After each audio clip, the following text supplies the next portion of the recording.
have. Damn, tough act to follow there, sir. Well done. I'm Director of Public Policy for the Preservation League of New York State. That's one hat I will wear in making my comments and talking to you afterwards. I wear another hat.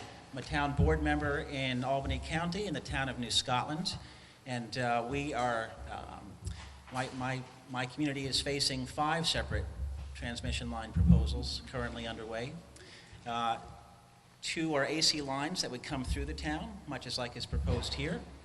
2 are AC lines that would leave from a key station in my town and cover a portion of my community. And 1 is the DC line proposal that is pretty much through the permitting process running from Canada to New York City. So we're looking at 5 different proposals in my community. And there's probably a pretty good chance that 2.5 of those will be approved.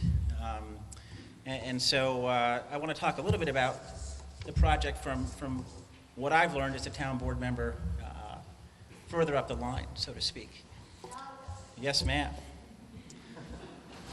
So I want to tell you, we had an initial build out, just as you did, in the 1930s. We had another build out in the late 1950s, a second line that went in. We had a third build out in 1972-73, where a third power line was put in. And now we're facing a proposal on the major route through our community for a 4th high-tension line on existing right-of-way. In the second and third developments of that transmission capacity, land acquisition and expanded right-of-way was a critical element, an essential element to creating that new capacity. I'm thankful to say, at least for my community, additional right-of-way does not seem to be a component of the proposal to put the 4th line in. At least the 2 proposals that would put the major through line through the community. But there was expansion for each of those other, for those interim 2 proposals. And we now have, as a result of 3 different eras of transmission line development, we now have a right-of-way that is 600 feet wide running through our town. And I was told by National Grid last week that it is the widest transmission corridor in New England. Is in New Scotland and Guilderland, coming in from the west. What's interesting to me about that is in the 1930s, the 1950s, the 1970s, that siting, that property acquisition happened in an entirely different regulatory and permitting environment. And even though we are looking at a 4th line within existing right-of-way in New Scotland, we're looking at a set of towers that will be just shorter than the tallest set that are already there. We're talking about squeezing another line in where there already are 3. And I feel like my community is paying a price for having this technology, this infrastructure, this industrialization that was in effect committed to as long as 70 years ago. What I want to tell you is corridors like this, be they transmission corridors or natural gas or Amtrak or freight lines, even rail trails, if you think about corridors where there is connected land that runs long distances, those corridors have tremendous economic value going forward in our society. And we need to understand that, because these lines, these corridors, I think, are going to be subject to repeated attention and repeated proposals. And where COTHE is trying to fight the establishment of a line, or at least the routing of that line, the risk, of course, going forward is that corridor, once established, will have increased value for fiber optics or any number of additional things. And what you lose, the fight you're fighting now is not just about transmission line, where it should go, how it should come, how it should go, what form it should take, above ground or under, but you're really fighting a fight about a corridor that is going to have economic value well into the future. And so please be mindful of that. The decisions you make today, what unfolds from this process may have very significant consequences for other types of technology, other uses down the road. So that's one major point. Now, when all of this was built in New Scotland, and when the first 2 lines came here through Columbia County, there was no mitigation. There were no offsets. There were no compensations offered for, in effect, the industrialization, some think I would describe it, of a rural landscape, of a farming community, of a pretty densely historic community. And what form that mitigation will take this time, I think is still quite undetermined. This is probably the largest combined build-out of transmission capacity in New York State history in terms of number of proposals, total number of miles involved in those proposals, total number of miles of tension lines above ground or below, or some combination thereof, that has been built within a pretty short, permitted and built within a short period of time. We're looking at something fundamentally different. And I think, communities will play a very key role in setting the rules, in setting the expectations for that process. And a community that organizes itself, a community that works with other communities along this route, is a community that will be in a stronger position in the PSC, the Public Service Commission process. And I think you're getting there. It's whatever energy there is sitting out in that large audience, it's very impressive. I should take a picture. It's very impressive looking outwards. I don't think we know what the options are at this point. We haven't seen this type of process. We haven't seen this sort of process unfold before, and I think you are right to demand the widest possible range of options. I think you should be introducing, setting the highest possible standards or requests for this process. The Preservation League was, I guess I'm switching hats here, was involved in the siting of the Athens generating station up across from Hudson. And we were in negotiations under a required federal process regarding historic sites and impacts with the utility, and with Olana sitting up there. We made an argument, the league did, that a world-class view shed deserved a world-class settlement. There needs to be $35 million on the table to offset the impacts that you have building this plant, creating smokestacks, and putting a plume into the air where one did not exist before. We didn't get that. We didn't get close to that. We got about a $2 million settlement out of that negotiation, and it wasn't because we didn't ask for it. So I think you need to set your standards high here. You need to understand what you have here. From my organizational perspective, the density of historic resources, whether it be Claverack or Ghent or Livingston or points for Clinton, points further south, this is a densely historic region of New York State. The utilities who are making these proposals are required to do historic resource surveys within a 3-mile radius of the center point of the proposed power line. So they're supposed to not be looking just at the abutting property owners, but looking within 3 miles from a viewshed perspective. And there are certainly a number of National Register listings here in Columbia County. There also are a number of National Register eligible structures that are not yet listed on the National Register. That type of designation, that type of survey work, which the utility has to do, is going to be a key factor in shaping, developing, pushing this proposal in better directions. Now, when Ghent went through that process, the utility consultant on historic resources came back with 12. Studied it all up, he came back with 12 National Register listed or eligible structures. They hired, with intervenor funding, they hired their own consultant to do that work. No intervenor funding, their own funding. They consulted with the State Historic Preservation Office, which is party to these types of proceedings. And that number, from that dialogue, was over 100 National Register listed, National Register eligible structures. And the fact that they're proposing that line through on a virgin route, so to speak, a greenfield route, and doing it in a unmarred historic valley and settlement pattern there, that is leverage to shape what that project is going to look like. And I hope we see results from that. But my sense is that type of accurate assessment, not what the utility provided, but what locals demanded and then eventually got out of the process, is going to help shape how the siting unfolds in communities like Livingston. This is a densely historic region. And yes, there is an existing power line and transmission corridor here. And yes, this is a process that has been appropriately oriented towards new line and existing rights of way. But when you bring a third line into a community like this, and when that right of way needs to be expanded, I think there are significant concerns that have to be addressed. It's in my community, without right of way acquisition likely being part of the project proposal, this is a much calmer discussion. There are still issues. We still have concerns. We're going to be fighting for some things in terms of the siting and permitting in my town.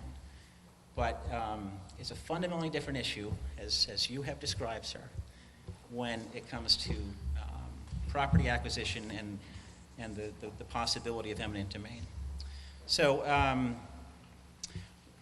to echo several things Kothi said, and then I will step back from the mic. I think the Public Service Commission, their process, their format, their staff you should recognize them from the onset as assets in this process. They are not the utility. They are not, we have seen them make decisions which we applaud that have effectively gone against utilities, the siting of new power plants.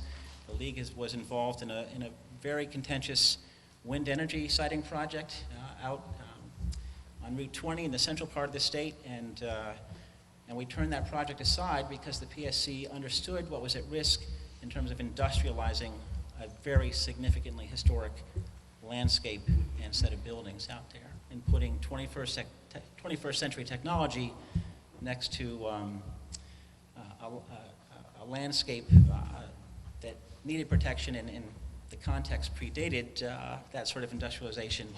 That was a big win for us. PSC is prepared to listen. They have extraordinary technical expertise. Their staff is, I think, readily available. I've already had conversations about all the mysteries of this large, multi-developer undertaking. They have been accessible to the League, and I think they'll be accessible to you all as well. And the format and the process that they have for addressing these issues is one that works. You need to plug yourself into that format. It means registering for party status to these proceedings. That's key language.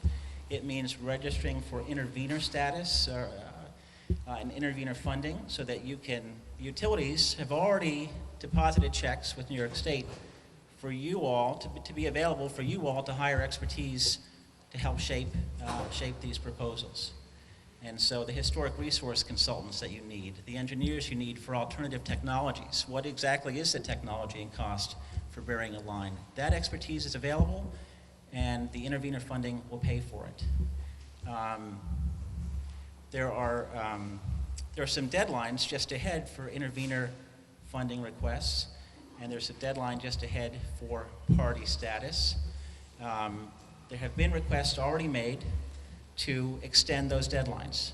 The deadline for intervener status, I think, is the end of this month. That's close. We have a major holiday. We have turkey to eat.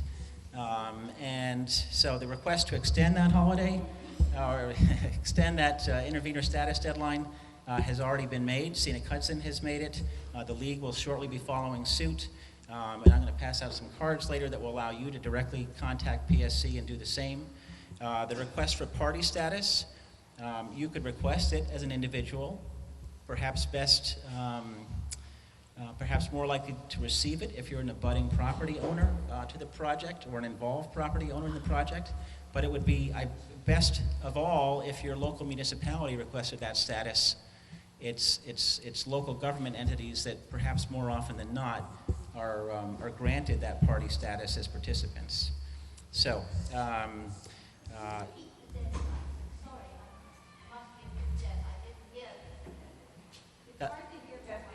I apologize. So you've got to follow the rules, but I think the rules can work in your favor. PSC is an entity that has created a structure and a format that, yes, you must participate in. That's really the only way to be effective in this process. But I think it is a process oriented towards communities plugging in and having an impact. And I'll leave it at that. Happy to answer questions later.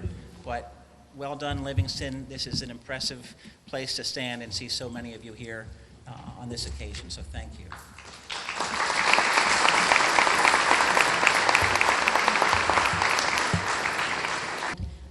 With these lines going through our properties. And I just have to echo what everybody else has said, which is that it's absolutely incredible to see a crowd of this size at what is really an early stage in this process, but that's wonderful, because getting in early before things have been narrowed down and getting that community input in and having an active community is going to be key to having your concerns heard down the line as this process evolves. And I'll have a little bit to say about process, which I know you've heard from both Kothi and Dan, but as unexciting as it might be, it's very important. And this particular process is, as was alluded to earlier, Public Service Law Article 7 proceeding, but this one's a little bit unique in that the Public Service Commission has established a Part A proceeding and then a Part B proceeding. So right now we're kind of at the outset of Part A, which is a scoping proceeding. So the idea, at least, is that eventually these projects will be narrowed, the proposed routes will likely change,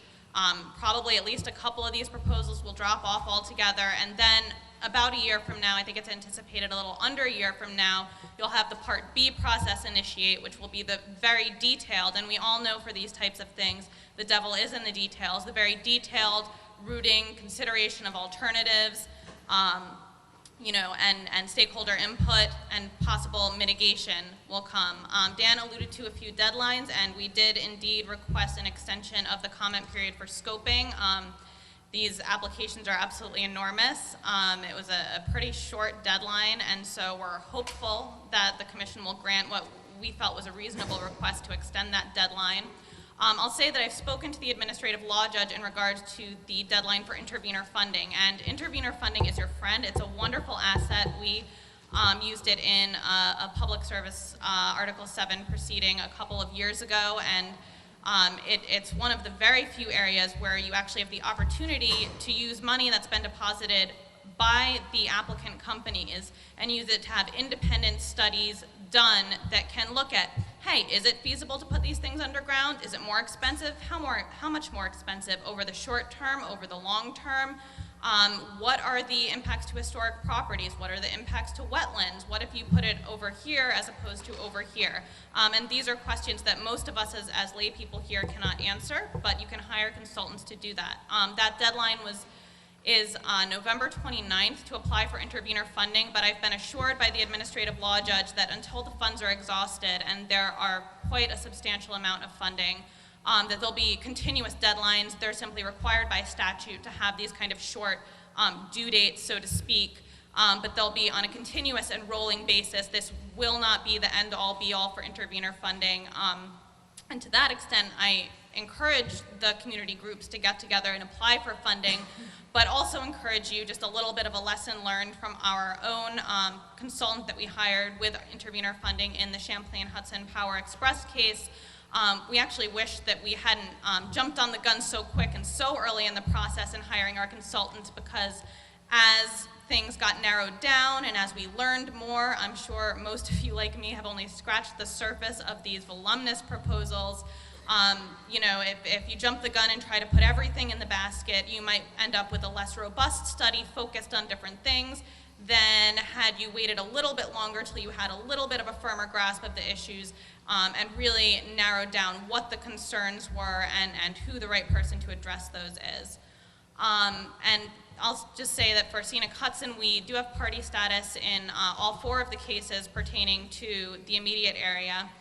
And we're committed to working with the various community groups. We have a lot of experience working both in formal coalitions and kind of an informal cooperation with communities. And I think that going forward, that's a key, whatever it looks like exactly, and certainly every community and various interest groups that are going to get involved have their own perspectives on things, but I think it's fair to say that all of us have the same overarching goal of ensuring that if these projects are to come through, they're done so in a way that has the minimal impact necessary to the landscape, to the agricultural sector, to people's private property, to the ecosystem, And as far as that goes, the more that disparate people, groups, municipalities can work together, the stronger they are.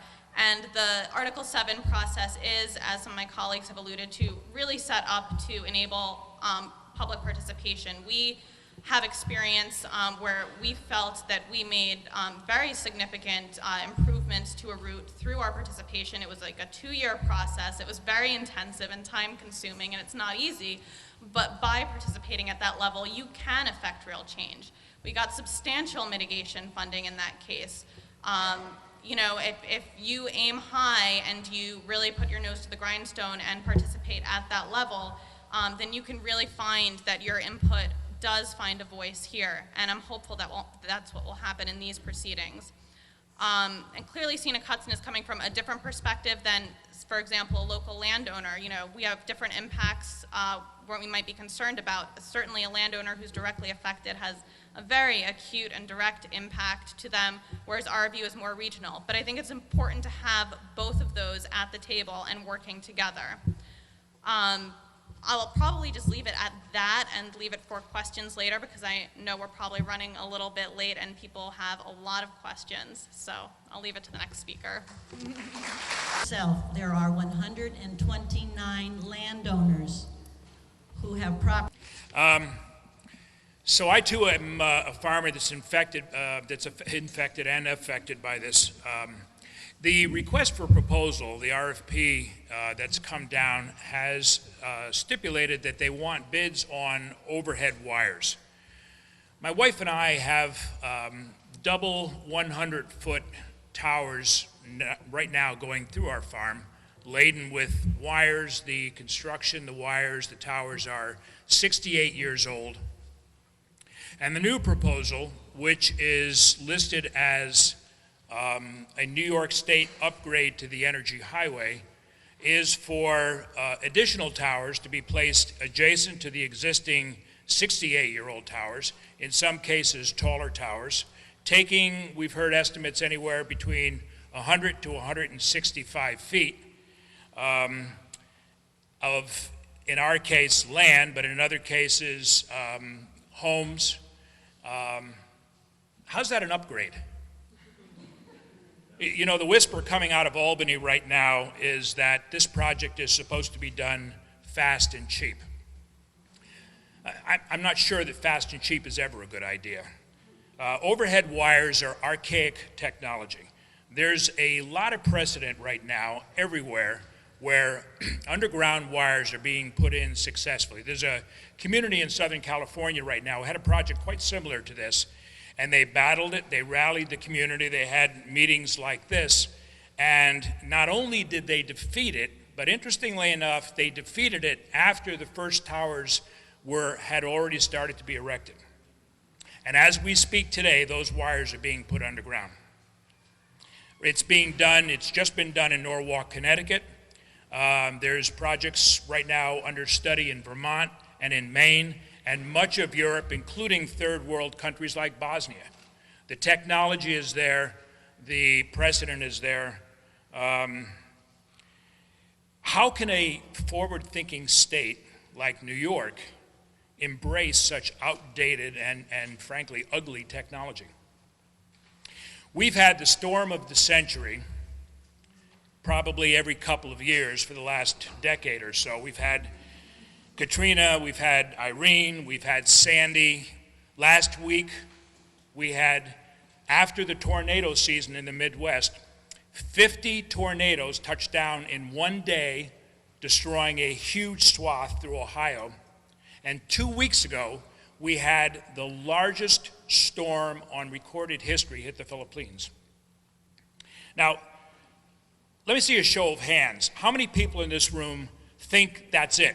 There's going to be no more bad storms, and it's okay to put up overhead wires now. Everything is going to be safe. We're finished with bad storms. I think if you asked that question up in Albany, you wouldn't see too many hands either. The famous economist John Keynes said, when things change, my thinking changes. And things have changed since they erected that 68-year-old wire that now goes through our farms and through Will's farms and through a lot of other farms. I've actually been to a lot of presentations by the people that are bidding on this, and I've listened to them, and in at least one case I've been to 2 different presentations by the same company, and I've asked the question about the underground wires, and invariably the answer is the same. It's way too expensive, it's prohibitive. Next question.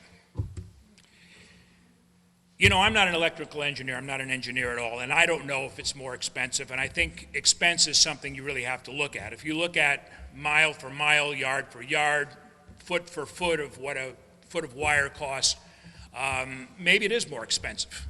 If you look at all the other alternatives, I'm not so sure you'd come out with the same sum. In 1906, after an earthquake had destroyed 80% of San Francisco, killing over 3,000 people, almost immediately after the dust had settled, engineers and architects sat down and designed a new kind of building. They designed buildings that were flexible, they designed buildings that could sway, they designed buildings that were not as vulnerable and not as deadly as the buildings that collapsed in San Francisco. And that technology has been used for 100 years, and it's used all over the world today. And it was very expensive. And about the same time, some real forward-thinking people realized that New York City is going to need an enormous and steady supply of water, and so they conceived, designed, and built the most amazing system of aqueducts, feeding New York City, running all the way from the Shokan Reservoir underground. And 100 years later, that system is still working. It's still providing water to New York City. And guess what? It was really expensive. And after 9/11, a major change in the building code of New York City immediately went into effect. And every new construction of high-rise had to have stairs and stairwells that were wide enough for firemen to run up and people to escape down. And they even went one step further. They decided to encase all of the stairwells and the elevator shafts and the staircases in cement. Up until then, it was sheetrock. And you know what? It's really, really expensive to do that. I call on Governor Cuomo to re-examine this upgrade, quote unquote, in this energy highway. Fast and cheap is not what New York's needs right now. Let's be an example to the rest of the country. Let's do it right. Let's put it underground. And you know what? While we're at it, let's get crazy. Let's take the existing 68-year-old power lines down and put them underground.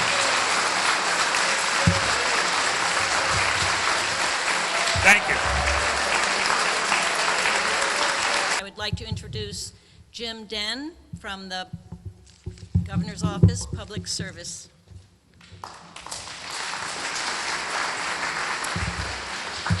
What an impressive audience. I want to thank all the speakers. Pam, I want to thank you for inviting me to join you this evening. The reason why we are here is because the New York State Public Service Commission is keenly interested in hearing and receiving public input on these proposed projects. It's very important for everyone to understand exactly what's being proposed